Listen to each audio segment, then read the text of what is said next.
Narcotics bureau ఒక భారీ అంతర్జాతీయ డ్రగ్ రాకెట్కి చెక్ పెట్టింది. ముంబై తీరంలో ఇది చోటు చేసుకుంది. 1745 కోట్ల విలువ చేసే 349 కిలోల కొకైన్ ముంబైలో స్వాధీనం చేసుకున్నారు. వైట్ స్ట్రైక్ పేరుతోటి చేపట్టిన ఆపరేషన్ సక్సెస్ఫుల్గా పూర్తయిందంటూ కేంద్ర హోంమంత్రి అమిత్ షా ట్వీట్ చేశారు. నార్కోటిక్స్ బ్యూరోను అభినందించారు. 6 నెలలకు పైగా అబ్జర్వేషన్ పెట్టి ఈ డ్రగ్ నెట్వర్క్ను చిత్తు చేశారు.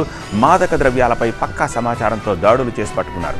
క్రికెట్ ప్యాడ్లు, చేతి గ్లౌస్, ఇంపోర్టెడ్ యంత్రాల ఖాళీ ప్లేసుల్లో ఈ మాదక ద్రవ్యాల ప్యాకెట్ల నుంచి వాటిని దేశంలోకి తెచ్చే ప్రయత్నాన్ని ఎన్సీబీ అధికారులు పసిగట్టారు. దాదాపు 6 నెలల పాటు సమాచార సేకరణ, నిఘా పెట్టి చివరకు నవీ ముంబై, ఠానే జిల్లాల్లో కలంబోలి, భివండి కారిడార్లో దాడులు చేశారు.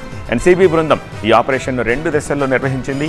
మొదటి దశలో నవీ ముంబైలోని కలంబోలి ప్రాంతంలో ఉన్న కేడబ్ల్యూసీ వేర్ హౌసింగ్ కాంప్లెక్స్ సమీపంలో ఒక మినీ వ్యాన్ నుంచి 136 కేజీల కొకైన్ ప్యాకెట్లను స్వాధీనం చేసుకున్నారు.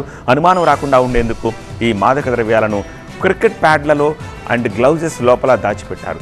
భివాండిలోని ఒక గోడౌన్లో ఇంకా పెద్ద మొత్తంలో నిల్వ ఉన్నట్టు పట్టుబడ్డ నిందితుడు చెప్పడంతో గోడౌన్లో దాచిన 213 కిలోల కొకైన్ని స్వాధీనం చేసుకున్నారు. ఇక్కడ ఒక ఇనుప యంత్రంలో ప్రత్యేక ప్యాకింగ్ తోటి దాచిపెట్టారు.